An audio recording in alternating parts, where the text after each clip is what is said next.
¿Ustedes conocen esta pintura? Es un óleo de Lucas Cranach de 1537. Representa la justicia bajo un canon muy peculiar y muy bello, ¿no les parece? Se ve serena, joven, está desnuda. Es una imagen que no es muy usual encontrar. No la vemos asociada a ningún objeto del derecho. La que reconocemos siempre, en cambio, es esta otra, la diosa de la justicia. Es una imagen muy característica, todo un cliché. Espalda recta, fuerte, lleva una balanza vacía en una mano, una espada en la otra y tiene los ojos vendados. Representa el ideal de neutralidad de la antigua Grecia y de los romanos. La llamaban Dike, Temis, Justitia, Mad, sí, esos son algunos de sus nombres. Esa sí la hemos visto en todas partes, en las porcelanas de todos los centros de mesa, en la oficina del jefe, en las solapas de las carpetas, en los calendarios, en las portadas de los libros de derecho. Es una imagen que está tan arraigada, tan institucionalizada, tan asociada a las formas de nuestro derecho, que pareciera que nos identificamos más con esta que con la otra. Y es que tal vez la forma como vemos la justicia se parece más a esto. La vemos de una forma distante, abstracta, ceremonial, con una túnica magnánima, muy endiosada, casi como un tótem, cuando esa misma idea de justicia podría representar algo más humano, más cercano, hasta más cálido en los colores, con un paisaje más terrenal. A veces nuestra forma de ver el derecho y la justicia no nos permite ir más allá de circunstancias de tiempo, modo y lugar que tratamos de encasillar como obsesivamente en normas y conceptos jurídicos sin considerar lo que hay detrás, las historias, historias de hombres, mujeres, familias, trabajos, vidas.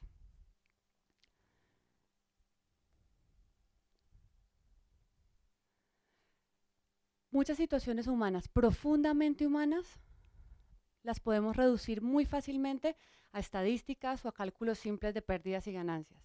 Y lo hacemos todo el tiempo, así somos, a pesar de ser tan racionales, tan comprometidos con lo intelectual, con la creatividad, con la innovación. Vivimos abstrayendo y además vivimos de afán, o ensimismados, o distraídos, o haciendo mil cosas al mismo tiempo y no nos fijamos en los demás. Como cuando vamos por la calle y caminamos rápido al lado de una persona que no tiene hogar. No los miramos fijamente, no les prestamos toda nuestra atención, no los miramos a los ojos y justamente por eso no actuamos. Hasta que no paramos, hasta que no los miramos de frente, a los ojos, a los demás, no se activa en nosotros ese sentimiento que nos impulsa a la acción, a transformar su sufrimiento de alguna manera. Y eso mismo nos pasa en nuestro trabajo. El promedio diario de casos absurdo que manejamos a veces nos deshumaniza y deshumaniza también a las personas. A nosotros nos convierte como en máquinas y a las personas las convierte en expedientes.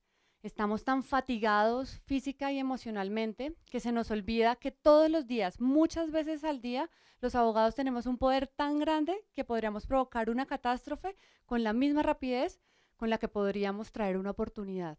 Se nos olvida al final que muchas de las soluciones están en nuestras manos. Porque al final yo les pregunto, ¿qué es la justicia? La justicia somos nosotros. La justicia la hacemos nosotros. Más de 3.000 abogados defensores del Estado. Casi 2 millones de servidores públicos. 500.000 abogados graduándose año tras año en las universidades del país.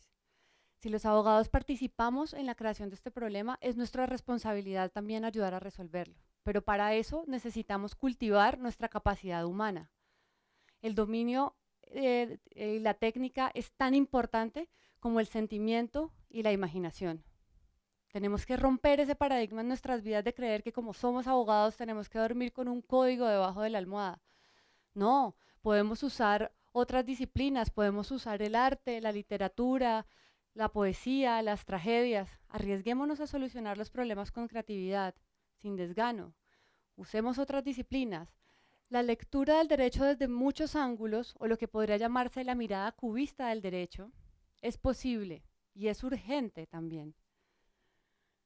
Esta es una pintura muy linda de un pintor alemán que se llama Paul Lee y representa como su idea sobre la música, la teología y la justicia.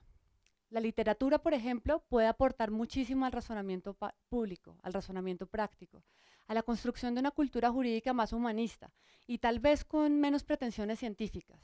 Los que han leído novelas aquí saben que la experiencia de la lectura amplía muchísimo nuestras perspectivas.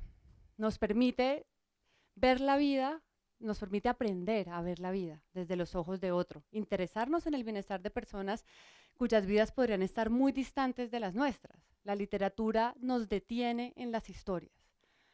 Además nos ayuda a desmontar odios y estereotipos. ¿Ustedes han pensado alguna vez que todos los odios colectivos, o bueno, casi todos, nacen justamente de nuestra incapacidad para individualizar?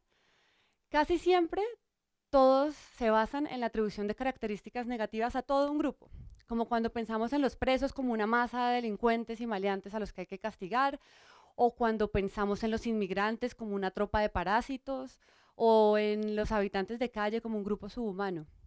Ese retrato deshumanizador desaparece por completo cuando uno conoce a las personas, cuando uno es capaz de extender a un solo individuo la actitud literaria de la imaginación empática, cuando logra sufrir el sufrimiento del otro, o cuando logra sentir el sufrimiento del otro. Obviamente eso no es el todo, ni siquiera es el eje, pero aún así es crucial, y eso lo han entendido muy bien nuestros jueces, y de hecho es muy usual ver el recurso a la imaginación literaria dentro de la jurisprudencia de nuestro país. Juzgar como poeta es ver en el otro la infinitud. El poeta ve a hombres y mujeres, no ve a hombres y mujeres como puntos minúsculos. El juicio del poeta es un juicio flexible y contextual que revela y percibe todos, absolutamente todos los detalles. Su naturaleza libre le permite ir a lo concreto sin pretensiones de juzgamiento, sino de entendimiento. Y esa visión, ese contraste entre esa visión abstracta, casi matemática de la vida humana, y esa visión concreta y rica de los seres humanos es lo que podría ser verdadera justicia. Y esto no es un sueño, esto se puede hacer, es válido hacerlo. De hecho, se hace hoy en día en nuestro país. Y como les decía, hay muchos ejemplos que podemos encontrar en nuestra jurisprudencia. Yo quisiera contarles solamente uno de ellos. Hubo un caso en los años 90 de una familia en Cali que estaba reunida a la hora de comer, cuando de repente entraron unos policías a hacer un allanamiento al lugar y los detuvieron a todos.